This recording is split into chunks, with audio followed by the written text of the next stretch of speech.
Hello everyone, Shinto Bean here, playing some more Warhammer Combat Cards, continuing this Apocalypse campaign, The Darkest Hour, Servants of the Emperor versus Chaos.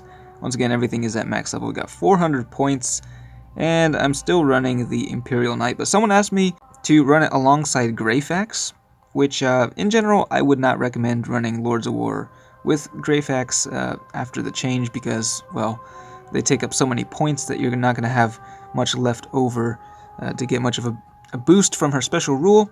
However, just for fun, we are running something pretty similar to what I was running earlier. However, I think the previous deck I was using with Morvenval is quite a bit stronger than this one, because honestly, this thing doesn't even need a buff to its attack. It can pretty much kill anything in one shot anyway. But just for fun, I'm going to show you what it looks like. So we're running that alongside, once again, the Rogaldorn Battle Tank and the Bodyguard version of Belisarius Call. We've got one other healer, and then the only reason I'm running this 3-point card is because, well, we only had 3 points left over to get the 30% buff to all the stats of the deck, with 120 points remaining. So let's go ahead and deploy. This is the second to last battle in this campaign, so level 23, and we'll see which of the Chaos Warlords we are up against here.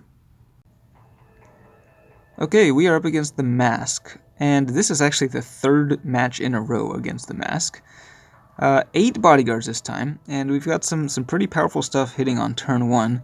This is a pretty new one, the Plague Burst Crawler, so it's got Barrage and Poison. The Poison only deals 8 damage at the end of each turn, but still pretty powerful combo there.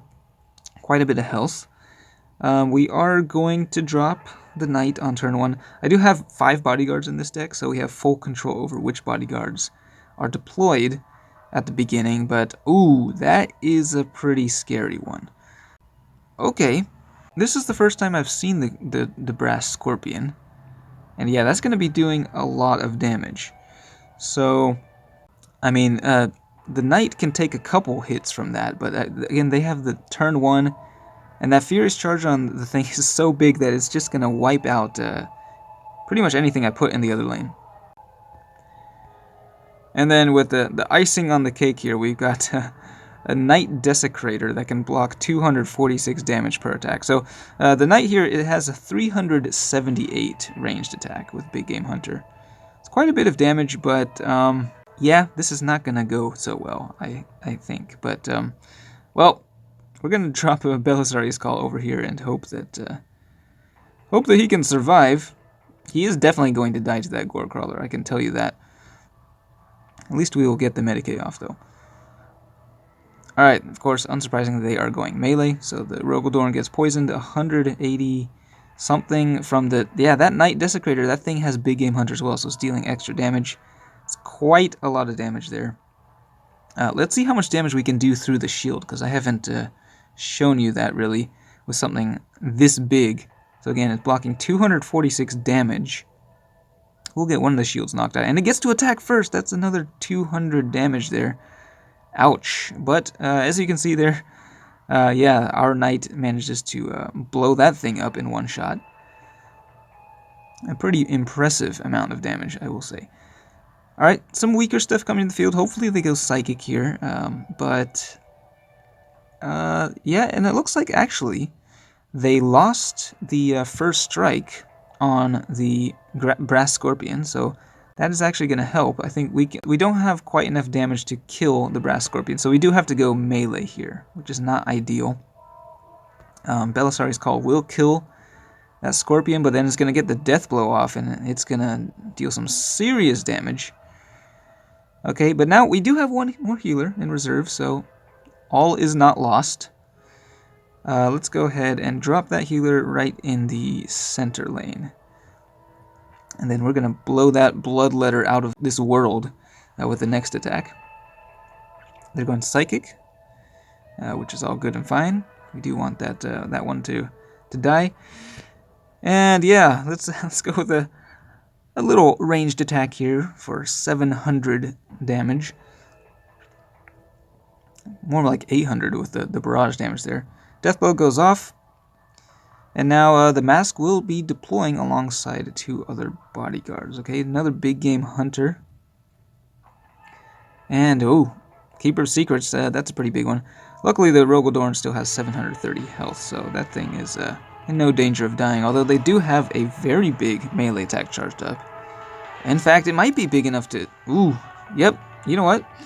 They just killed that Imperial Knight. Well, that was, that's not good. Okay, well, I think we can still pull this off.